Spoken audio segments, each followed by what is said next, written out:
Bienvenidos a un nuevo episodio de Bloque 12 Podcast, un podcast de la Facultad de Derecho donde con las carreras de nuestros egresados queremos que ustedes se inspiren a lograr lo imposible.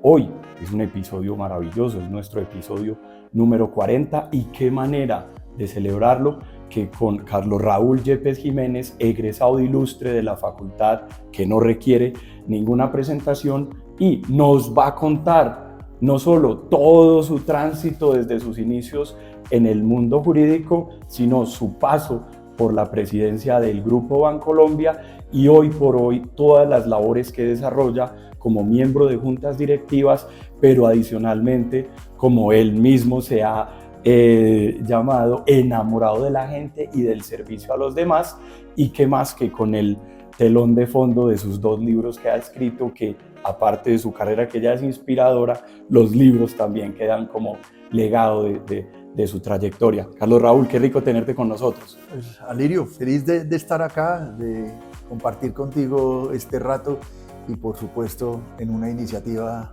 tan linda de nuestra querida Facultad de Derecho y de nuestra querida universidad. Empecemos esta conversación con esos recuerdos de la universidad que se te viene a la mente, volver a esos años, anécdotas, profesores memorables. Te tocó una época de estudio donde todavía estábamos en unas transiciones previo a lo que hoy conocemos como el constitucionalismo y ese tipo de cosas, pero además también anécdotas prácticas que quisieras, pues. Pues aquí nos podríamos quedar contando muchas historias de una época muy bonita en la vida, muy enriquecedora, que si a mí me dijeran que cambiaría, no cambiaría nada, la volvería a repetir. Fueron años maravillosos, felices. Yo empecé a estudiar de 17 años, yo salí del Colegio San Ignacio de Loyola y entré a Bolivariana. Y realmente fueron unos años donde tuve la oportunidad de conocer personas muy valiosas, empezando por los profesores y, por supuesto, eso que quienes fueron mis compañeros fueron mis amigos y lo siguen siendo. Nosotros, porque no éramos muchos, al final éramos unos 17, 18 por grupo, pero el grupo nosotros es tan unido que todavía nos vemos con mucha frecuencia, salimos a almorzar y lo más bonito es que siempre hacemos un paseo para Tolú una vez al año. Ahora ya está programado para el mes de agosto, pero todos separamos agendas, cuidamos ese espacio y lo disfrutamos muchísimo. Fuimos muy buenos compañeros entre nosotros, por eso todavía somos tan buenos amigos. Hoy por hoy, mis compañeros, no sé cuál de ellos ejerce mejor el derecho. Son excelentes abogados, personas que quiero muchísimo. Y realmente fueron esos primeros años donde uno era muy joven, era muy necio en el juicio, porque yo toda la vida he sido muy juicioso, muy responsable, fui muy buen estudiante, tuve profesores maravillosos, que uno hacer un listado, pues se puede hacer. Yo creo que ya hay muchos que ya ni están, pero todavía hay muchos que están vigentes. No está, por ejemplo, el doctor Ignacio Moreno, con quien vimos Civil 1, hijo del doctor Miguel Moreno Jaramillo, gran magistrado de la Corte Suprema de Justicia. Tuvimos profesores con los que todavía hablo, comparto mucho, sobre todo pues, desde mucha óptica profesional en el pasado, pero por supuesto un reencuentro muy bonito ahora en la vida con Álvaro Izaza, con Jaime Arrubla, con Luis Fernando Álvarez, de quien fui su monitor en Derecho Administrativo en tercer año de Derecho, unos profesores que uno recuerda y que les agradece mucho. Gabriel Botero, Humberto Botero en Obligaciones fue maravilloso.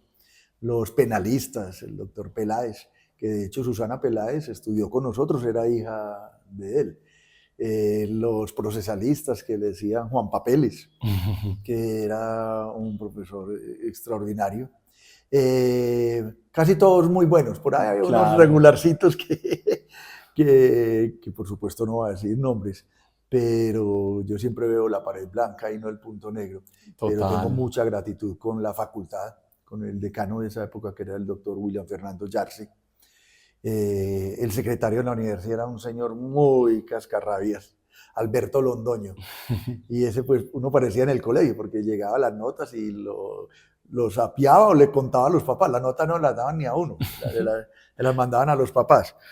Y fue también muy, muy bonito. Yo vivía en una finca por fuera de Medellín y pues me rebuscaba la vida. Imagínense cómo ha pasado el tiempo, que en esa época yo pasaba trabajos a máquina. Wow. Entonces mis compañeros me encargaban los trabajos que tenían que hacer, yo se los pasaba a máquina, uno cobraba por página. Claro. Entonces los trabajos los hacía en doble espacio para que funcionara mejor, uno no me podía equivocar. Yo vendía libros. Las reformas, cuando había reformas importantes, yo llegaba, me conseguía los libros en Bogotá, porque mi papá es librero. Sí, Mi señor. papá tenía una librería musical en el Parque de Bolívar, Sí, señor. y tenía un almacén en Medellín y en Bogotá. De Entonces instrumentos. yo iba de instrumentos musicales, además, porque era librería musical e instrumentos de accesorios musicales, yo me iba para Bogotá a Lirio y me iba por las librerías, sobre todo iba a Legis, y me traía los libros para acá y los vendía.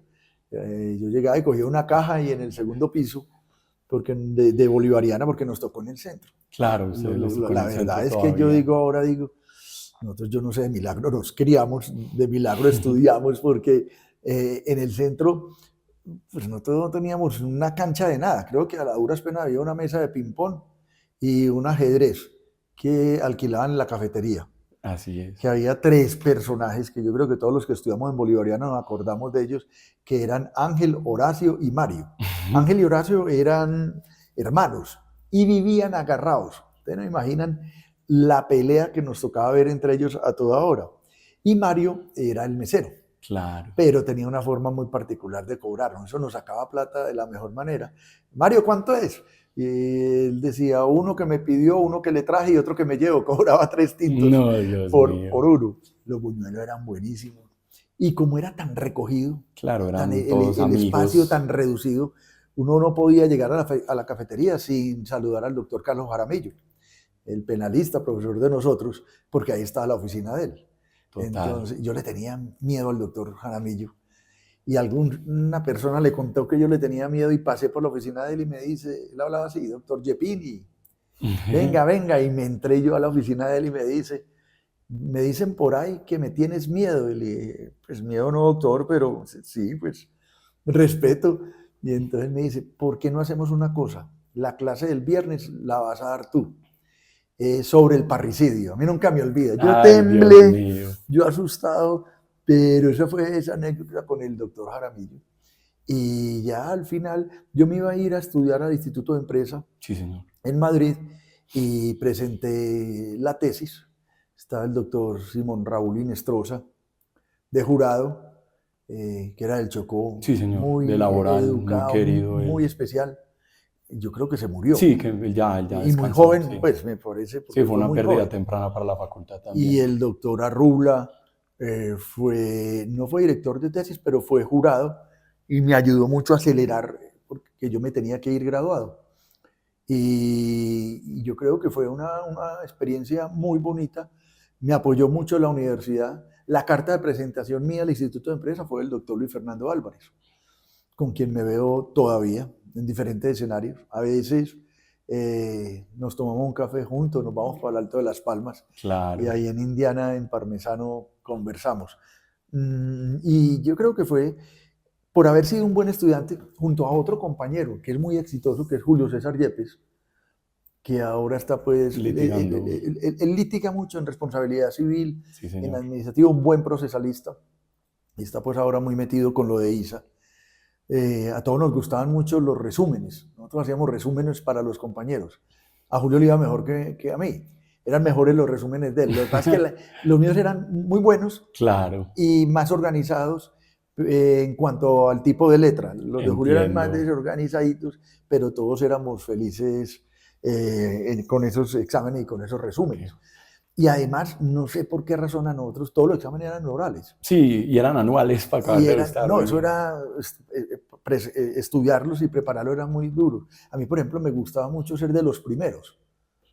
Y para eso había que inscribirse. Entonces yo llegaba a la facultad a las 5 de la Sí, mañana para poderme inscribir y en ponía orden, la lista en la en la lista, puerta, con un, sí, con un clip, un sí, chinche. un chinchecito, sí. Y eso cuando empecé a ver que había unos que estaban llegando a las 4:30, entonces yo empecé a llegar a las 4. Yo Claro, decía, pero había un compañero, que no va a decir el nombre, que todavía es parte del grupo y nos reímos mucho, porque, por ejemplo, él no es que estudiara mucho, pero se sabía los exámenes orales, más o menos cómo funcionaban los profesores. Y en primer año, por ejemplo, el doctor Miguel Moreno, en Civil 1, familia, él se averiguó que se hablaba de tutelas y curatelas. La última pregunta, sí. él decía, al último estudiante yo le hago preguntas sobre esto. Y este no estudió sino tutelas y curatelas. Y creo que fue el único 5 que sacó en la universidad, Claro, porque se preparó para eso. Pero fue una época qué muy bonita, de maravilla. gratos recuerdos. En el contexto, digamos, histórico que te tocó pues, en la facultad, aquí ya han pasado varios que nos han contado que a ellos les tocó la séptima papeleta y demás.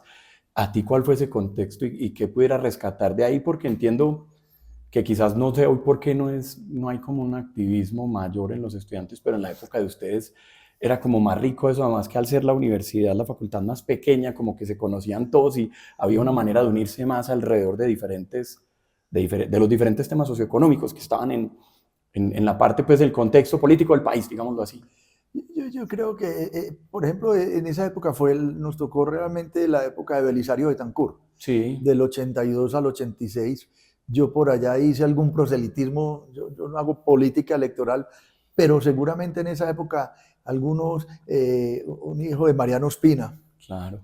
que tenía ahí un grupo de estudio, una tertulia, iba con otros amigos bolivarianos, íbamos donde él y trajimos a Belisario Betancur a la universidad. Claro, que además era egresado Era pues, de egresado la abogado casa y de Bolivariana. Y lo llevamos claro, y eso fue pues como un hit. Ese fue como el gobierno que nos tocó a nosotros claro, con no. todas las dificultades, la época de Colombia de Armero, que fue Ujú. muy duro, el Palacio de Justicia, con una semana de diferencias, semejantes tragedias para el país. Nosotros éramos muy buenos estudiantes, muy juiciosos. Sí salíamos más a las casas de nosotros mismos y como éramos tan poquito, era muy fácil hacer un asado para Claro, era 15 hacerlo, o claro. para 16. Mm, Entonces fue como, digamos, en esa época. Ya enseguida de esto fue cuando ya vino la época del narcotráfico. total. Ya vino la época del narcotráfico, viene la constituyente del año 91 y nuestra nueva constitución, porque nosotros pues como estaremos de dinosaurios y antiguos, que casi todo fue con 1886, el Código Ujú. Civil, la constitución también de esa época. Lo más reciente que teníamos era el Código de Comercio de Claro. 1971, 70, Sí, 71, 71, sí, señor. de 1971. Ahí hubo algunas reformas muy importantes, sobre todo en derecho administrativo, y digamos en ese entorno. Y nosotros fuimos, los compañeros, eh, tuvimos diferentes especializaciones. Yo creo que influye mucho en la vida como el primer trabajo. Claro, eso es lo que ahí va la siguiente pregunta. Ahí Entonces, sí, sales de la universidad, aquí haces una mención que el profesor Leonardo Uribe, correcto. Leonardo Uribe, Sí, perdón, sí. es quien te... y cómo haces entonces ya el enlace después de la facultad, ese primer Eso, trabajo? Alirio, es una cosa bien bonita. El doctor Leonardo Uribe, todavía está vivo, lo quiero mucho. Fue muy fuerte conmigo, pero él era secretario general del Banco Industrial Colombiano. Sí, señor. Y cuando yo en algún momento, como dije, yo empecé a trabajar con Carlos Alberto Velázquez, Sí, señor. porque yo me gradué e inmediatamente me fui a estudiar al Instituto de Empresa en Sí, Madrid. señor. Y también obtuve la tarjeta profesional. ¿Puedo decir el número? Si quieres, adelante. 44.376. Muy viejita. Yo apenas veo ahora esos números como, ¿en qué número irán? Yo no Como en sé. No, 380.000, imagínate una eso. cosa así. Bueno, ya ahí va mostrando uno la edad. Pero yo fui muy buen estudiante y me fue muy bien en introducción al derecho. De hecho, creo que... Y el doctor Uribe tenía una fama de corchador, de ser una Claro. cuchilla. No tenía inconveniente ponerle uno. Entonces él leían, porque ni siquiera él las leía, el jurado leía las calificaciones, 1, 2, 2,5. Y llegaba uno el del 5, el 4,5. Me fue muy bien. Claro. Él hacía política en esa época y como yo estaba en esos añitos de universidad, creo que él fue concejal del Partido Conservador en Medellín. Y ya después me fui para España, llego a la oficina del doctor Carlos Alberto Velázquez, que fue nuestro profesor de Derecho Comercial, Sí, señor. a quien quise muchísimo, ya se murió Sí, desafortunadamente, falleció en el 2023. y muy joven, muy joven. Y yo lamenté mucho esa muerte. Él me dice, Carlos Raúlín, vengas a trabajar a mi oficina. Él trabajaba con el doctor Juan Gonzalo Estrada.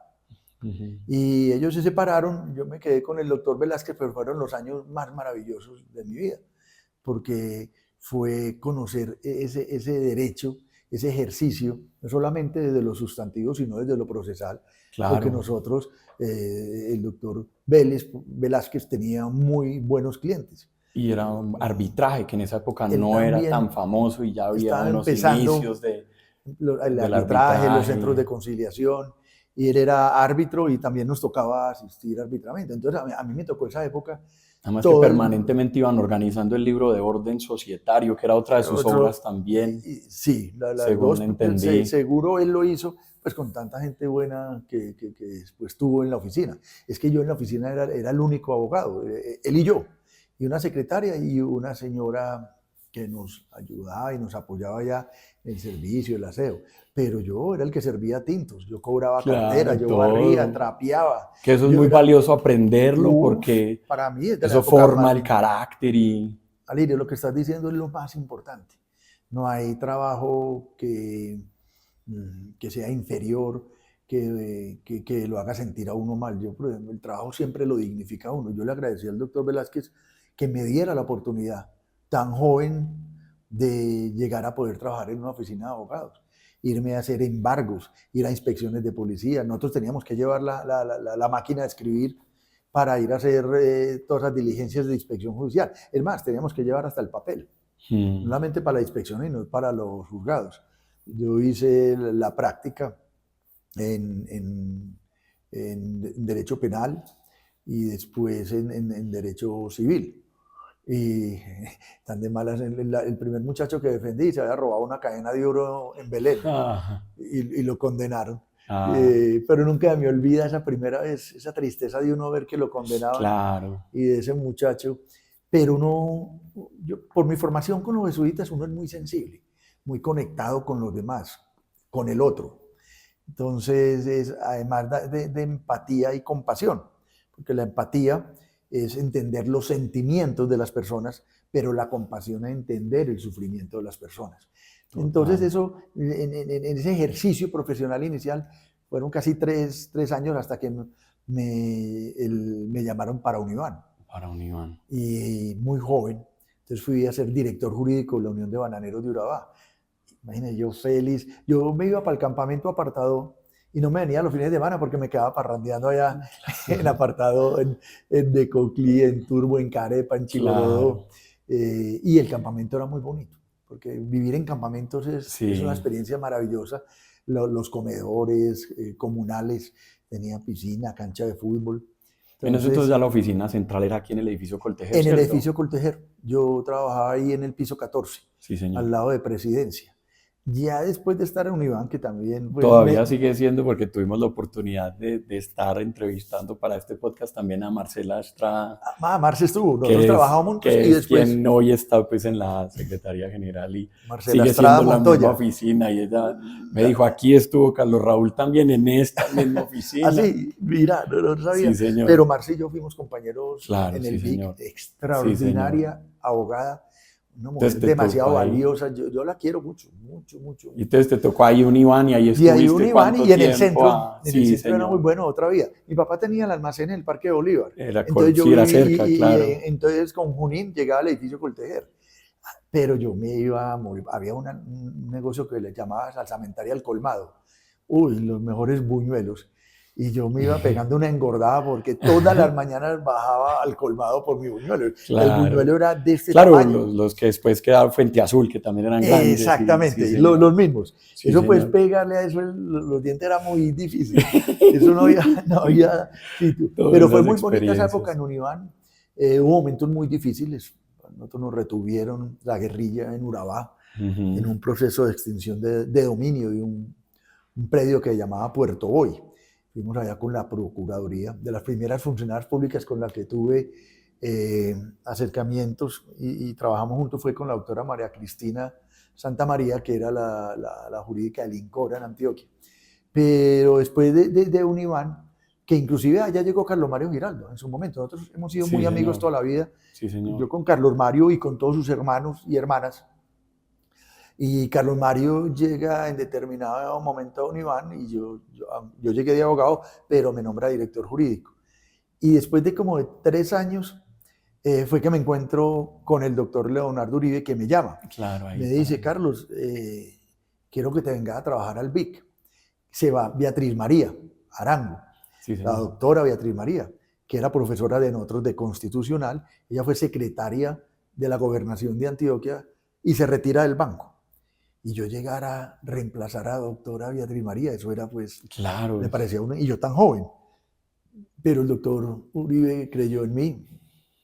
Llegué como director jurídico del banco, la época Una época profesionalmente más maravillosa del mundo, porque retadora. sí, porque entonces uno se va delineando, entonces yo fui muy abogado corporativo, y corporativo es muy transversal, tal vez donde nunca ejercí fue ni en el penal, ni en el administrativo, a pesar de haber sido monitor, pero sí era capaz de estar detrás de los procesos contenciosos administrativos, de todo pues, lo que fueran las demandas en jurisdicción contenciosa. Ujú. Y haber estado en el banco, el primer encargo fue llevar el banco a la Bolsa de Nueva York, pues el proceso de ADRs. Así Eso fue en es. el año 95.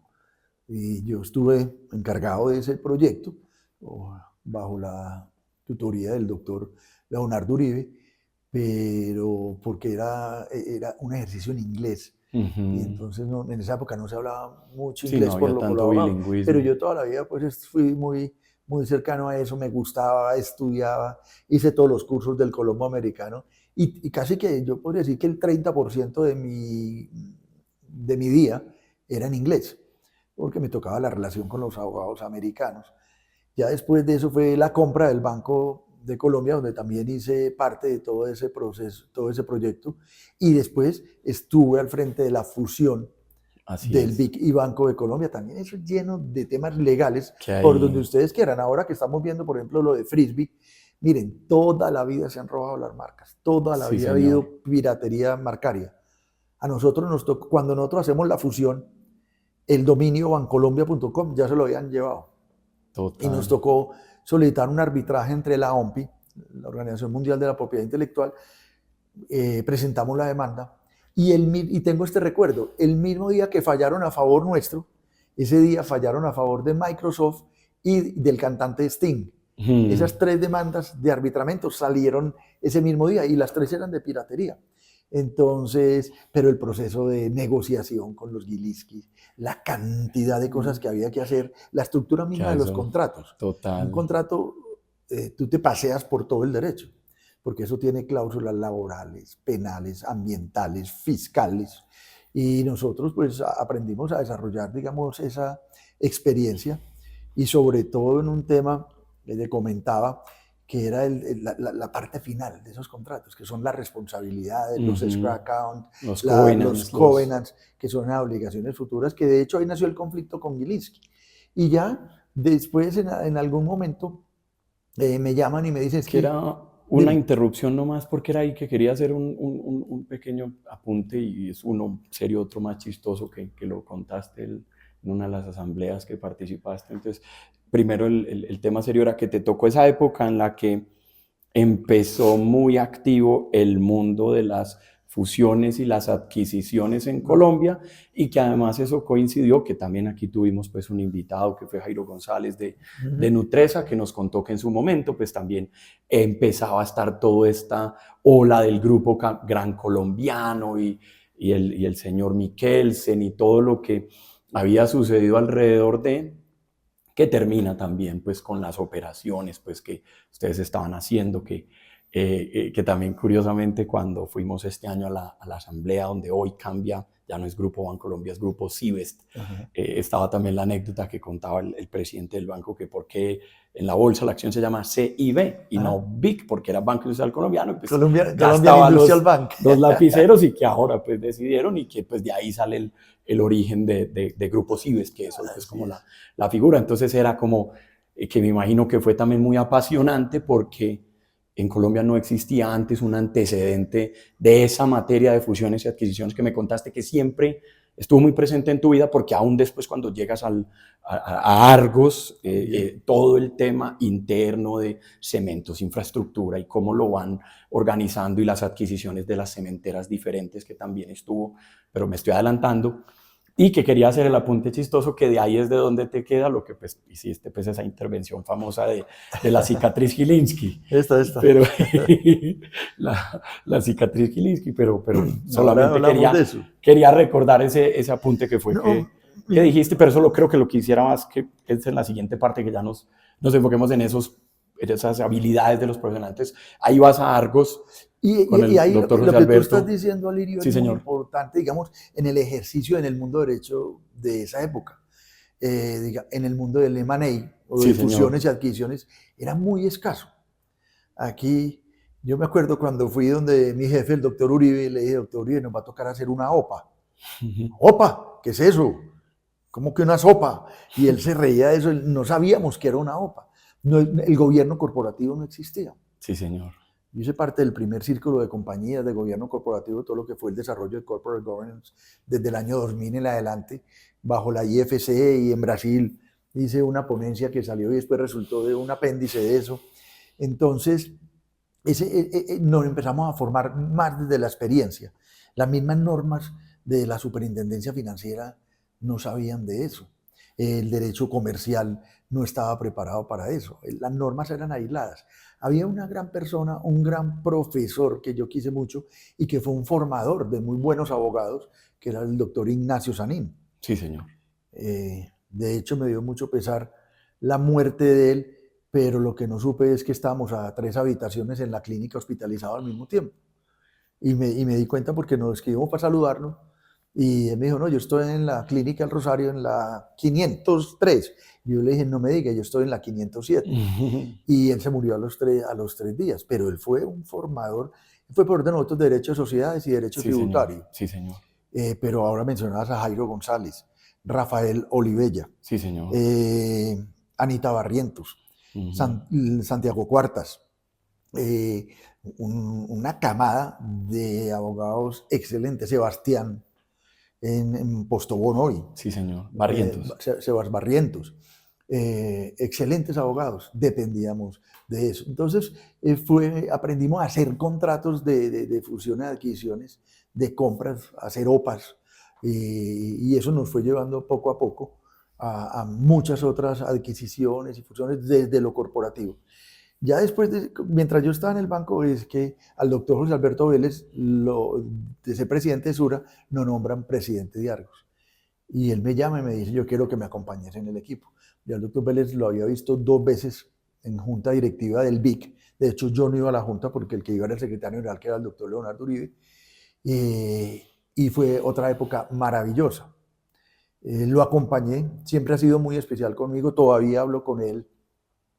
Y nos tocó venir a redimensionar, rediseñar y refundar el Grupo Argos.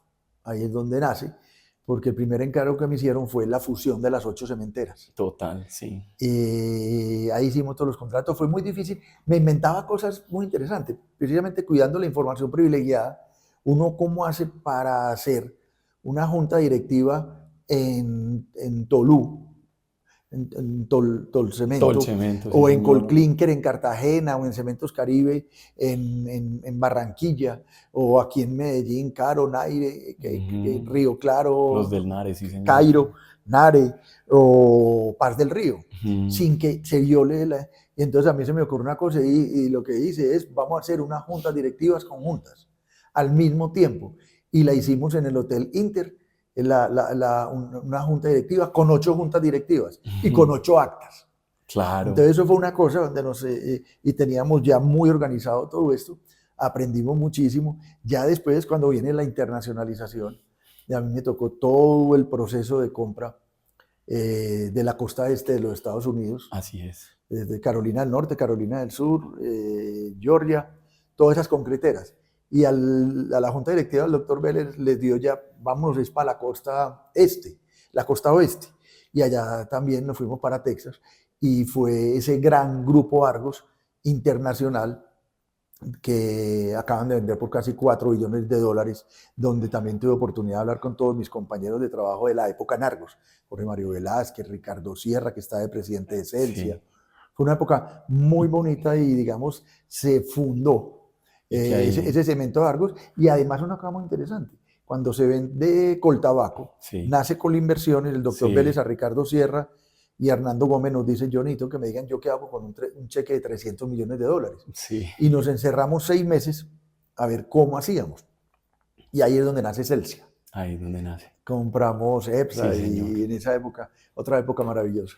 Hay un tema que pues está ligado al mundo de los negocios y del cual los abogados tenemos que aprender mucho, y me imagino que te tocó, pues que es el surgimiento ya de lo que luego se fue definiendo, y para las compañías hoy es normal, que es el término de la estrategia corporativa. Uh-huh. Y entiendo que en eso participó mucho, pues, hoy que es muy famoso a través de la estrategia emergente Alejandro Salazar, pero que para eso, pues, en su momento tuvieron toda la asistencia de Monitor, uh-huh, que es un tema interesante.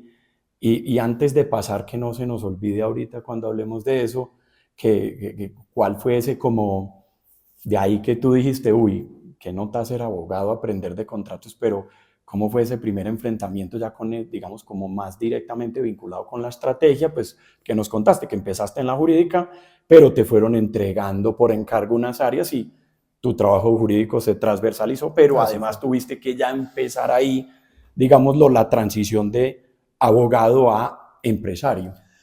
Pues, a ver, Valerio, hay porque muchas ya luego cosas. sí pasaste ya a empresario, ya como director del grupo. Más que empresario, sí, como director. A lo que decías ahora, a la estrategia empresarial, que es transversal. Los abogados tenemos que quitarle el miedo a las matemáticas. Decir, no, ¿usted por qué estudio Derecho? Porque yo muy malo para matemáticas. Pues, no, yo he ido muchas veces, pero no, hombre, quítele miedo a eso. Cuando yo hice la especialización en la Universidad Externado, yo creí que me había librado de Baldor, pero volver a coger Baldor en la Externado, pura matemática y contabilidad, de alguna manera era algo que yo quería, y por eso la hice en Derecho de los Negocios. Los abogados tenemos que quitarle el miedo a opinar más allá del derecho, a prepararnos para estar más allá del derecho. La profesión nuestra es una profesión que le sirve mucho a la sociedad, no solamente desde el derecho.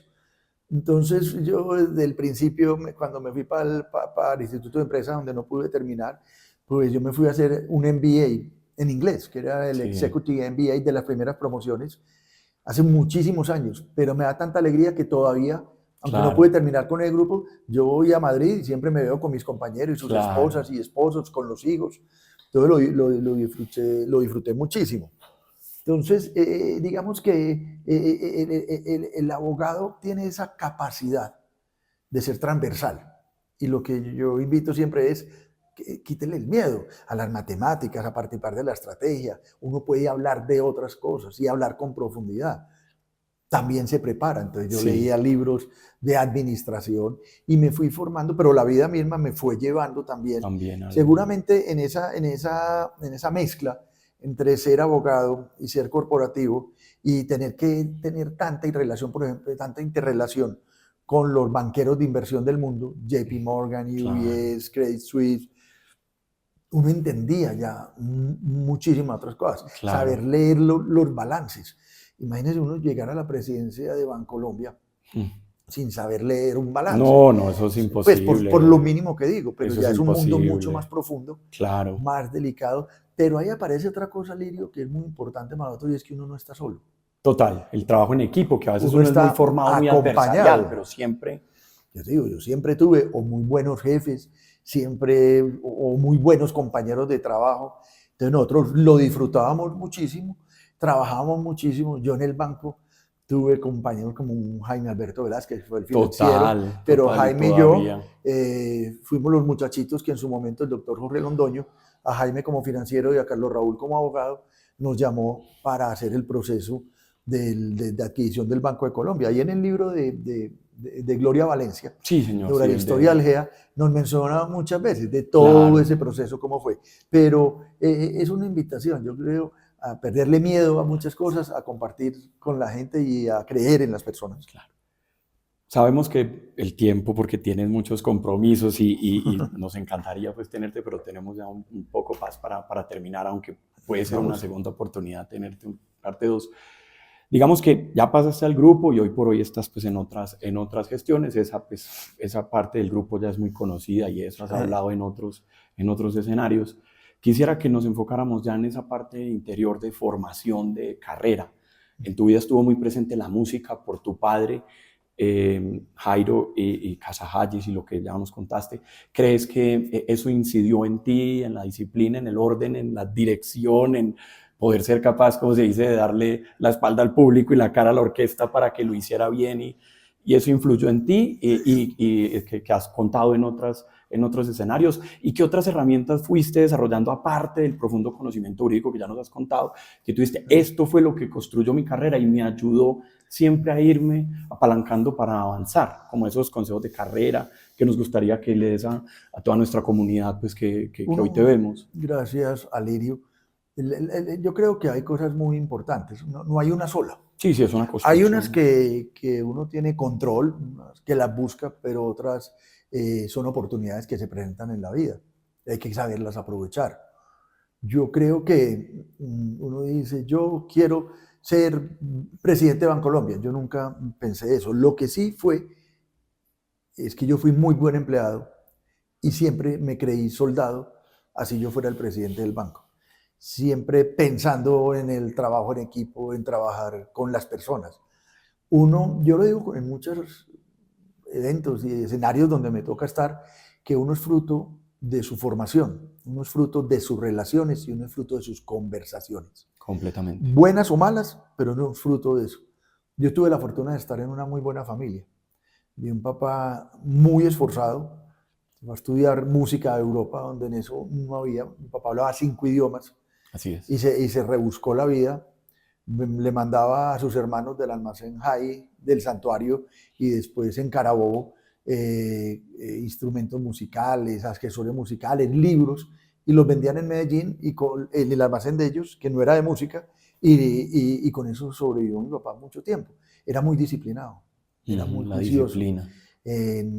Yo digo una frase que me la han oído mucho y es que en la mesa del comedor, que compartíamos mucho, mi papá decía que en mi casa no se iba a hablar mal de nadie, que cuando fuera a hablar de alguien era para hablar bien. Entonces nosotros no somos chismosos. Así Aprendimos a cultivar el respeto por los demás, la disciplina en lo que hacíamos. Vivimos juntos. Mi papá y mi mamá ya murieron, pero los 5 hermanos somos muy unidos. Los sobrinos, entre ellos los primos, son muy unidos y hemos construido una familia muy especial. He tenido la fortuna de tener muy buenos amigos. He tenido muy buenos compañeros de trabajo. Entonces, de hecho, cuando yo llego a la presidencia del Grupo Bancolombia, imagínense, ¿no? Llegar a manejar 53.000 seres humanos. Total, eso o es. Como dicen en el mundo reto. de la aviación, 53.000 almas. Es un reto muy bravo. Yo me levantaba pidiéndole a mi Dios que me permitiera ser justo en la vida. Y sobre todo tener mucha claridad ética. Sí, señor. Porque uno en la vida no toma las decisiones fáciles, sino las correctas, que muchas veces son las más difíciles. Entonces, llegar con semejante poder, yo creo que uno tiene que asumirlo muy bien, ser humilde. Y cuando escribo Por otro camino, de regreso a lo humano, fue esa invitación que inicialmente era para el banco, que inicialmente era para las personas, pero terminó siendo mi propuesta para la sociedad. Para todos, ¿Cómo, claro. ¿Cómo de verdad vemos que sin lo humano no vamos a funcionar? Así hablemos de inteligencia artificial. La inteligencia artificial es muy valiosa, es importante, pero la inteligencia artificial no tiene ni inteligencia natural ni inteligencia emocional. Yo no he visto robots líderes. No. porque el ser humano es de tacto y de contacto. Total. Entonces, eso fue lo que quise transmitir en ese primer libro. Y todas las herramientas, el verse uno con las personas, y sobre todo enviar mensajes. No ve ahora la designación del Papa León XIV, hay mucho símbolo, hay mucho rito, y la verdad es que cuando uno asume un liderazgo, uno no necesita discursos, porque el mejor discurso es un buen ejemplo. Total. Y yo siempre he creído, por ejemplo, que el liderazgo no tiene que ver con jerarquías. Como lo dice el teólogo de los jesuitas, el padre Baena, que ya falleció, él decía que el líder es el que hace mejor a los demás. Así es. Y no necesita personas a cargo. Así es. Entonces, ese estilo de liderazgo. Las primeras reuniones mías fue con el personal de servicio. Sí, señor. La señora de los tintos, los vigilantes, el mismo sindicato. Cuando yo lanzo este segundo libro el año pasado en la Feria del Libro, vale la pena pensarlo, los primeros que estaban en primera fila en el Salón Humboldt era el sindicato del banco, el presidente del sindicato de la Unión de Sindicatos Bancarios, con su señora y con sus hijos. Para mí eso es muy valioso. Claro. Porque a pesar de las diferencias y fuertes, siempre fuimos respetuosos. Completamente. Yo decía, mire, yo quiero construir este banco basado en un diccionario especial donde tenga significado y sentido para nosotros. Y por eso hablamos de confianza. Que eso también es muy importante. Y lo que tal vez lo más importante, Alirio, en relaciones personales, del papá con el hijo, del jefe con el empleado, del alcalde con los ciudadanos. A mayor confianza, mejores son los resultados. Total. Igual, si no hay confianza, imagínense. Yo, por ejemplo, creo que hoy por hoy en el gobierno de Colombia, a pesar de la cantidad de crisis, la pensional, la laboral, para mí es una crisis de credibilidad. De confianza, de credibilidad. Una crisis de confianza, una crisis moral. Reforma laboral, reforma pensional, ¿y cuándo viene la reforma moral? A esa tenemos que concentrarnos. Sí, eso quizás es uno de los puntos que preparando esta entrevista y escuchándote, me gustaba mucho resaltarlo y que conecta con todo lo anterior que has dicho de tu formación de los jesuitas, de la formación en casa, de las relaciones del pueblo, que pues mi familia también tengo también mi ascendencia pues también del oriente antioqueño, y es eso, el construir relaciones de confianza y dejar de creer que como en estos países que una ley lo resuelve todo, porque incluso esto fue una frase también que tenía una muy buena relación con mi padre, y era, hijo, el mejor contrato es el que las partes están dispuestas a cumplir, así esté mal escrito. ¿Por qué? Porque confían en que tú vas a hacer lo que te toca y yo voy a hacer lo que me toca dentro de las obligaciones.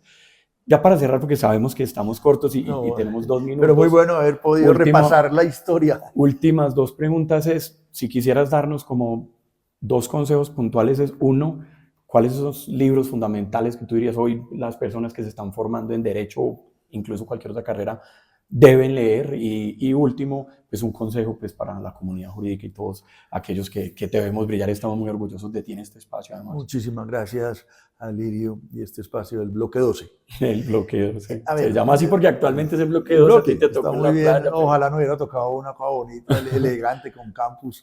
Esas palabras no existían en esa época. Eso era un garaje. Muy bueno, un garaje muy bueno, muy formador, en todo sentido. Hay como 2 cosas. Libros de derecho, pues yo no me voy a poner ahora a hablar de los libros actuales, pero sí de los libros fundacionales. Uno, por ejemplo, libros de obligaciones del doctor Ospina Fernández, ahí está las obligaciones. Libros de bienes, como el doctor Gómez. Había demasiados autores buenísimos, modernos para esa época, claro, clásicos, pero para mí el mundo del derecho, que inclusive hace poquito a un abogado, que fue el abogado del presidente Petro, Mauricio Pava, quien es muy buen amigo, le hice el prólogo para un libro, y lo que hice fue un símil entre el elogio de los jueces de Piero Calamandrei y el alma de la toga de Piero Calamandrei, ¿cómo era? Y el elogio de los jueces, que eran de Ángel Osorio. Ángel Osorio, sí, señor. El elogio de los jueces de Piero Calamandrei. Ahí me confundo un poco. El alma de la toga de Ángel Osorio. De Ángel Osorio y el elogio de los jueces de Piero Calamandrei. Son dos libros fundacionales, sí, señor. Espectaculares. Pero pues los clásicos, si uno lee a Beccaria de los delitos y las penas, y uno se va metiendo, ya lo otro es instrumental, la ley, combinarlo con todo esto humano. En el día a día y combinarlo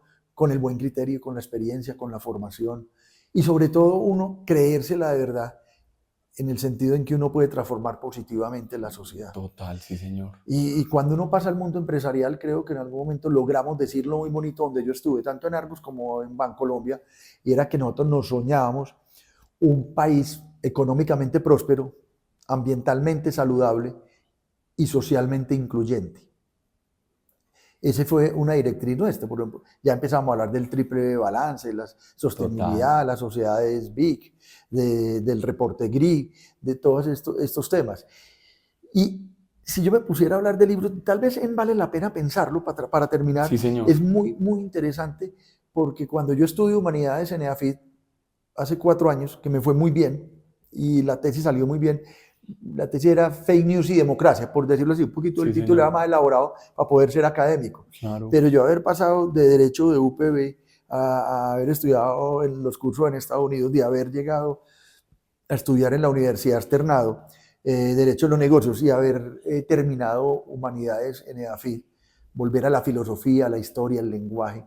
Eso fue muy bonito y lo que yo conocí fueron personas y libros. Y este libro de alguna manera, aunque es investigación, es opinión, por cada capítulo del que hablo, lo que le digo a la gente, mire, estos son libros maravillosos que están hablando muy bien de estos temas, del cuidado, de la felicidad, de la ética, del otro, de la vida con sentido, del capitalismo consciente, de la educación, que son temas que están acá, pero ahí hay una bibliografía más o menos de unos 150, 200 libros que yo me leí, que me gustaron, y lo que hice fue ahora decirles, mira, aquí están organizados para que le llegue a la gente. No estoy diciendo que compren este, pero que ahí si ven el índice, se van a dar cuenta que y la bibliografía se van a encontrar una buena beta para seguir. Carlos Raúl, muchísimas gracias por habernos regalado este espacio, por habernos recibido hoy en tu lugar, y qué orgullo que haces parte de la historia de nuestra facultad y sigues inspirando, como tú lo dices, con todo lo que eres, a una gran generación de abogados que estoy seguro que después de que escuchen esto van a querer regresar también a lo humano y seguir en ese compromiso, como lo acabaste de decir, de seguir dejando este país mejor de lo que lo encontramos. Entonces, nuevamente, gracias. Ese es el gran reto, Alirio. Muchísimas gracias a ti, a mi querida Facultad de Derecho, a la UPB y a este programa de Bloque 12. Por supuesto, a todos los que están detrás y acompañándonos. Claro, para todos los que nos están viendo hoy, nuevamente con Carlos Raúl Yepes Jiménez, quien les habla, Alirio Giraldo Aristizábal, y en la producción María Luisa Londoño. Hasta un siguiente episodio.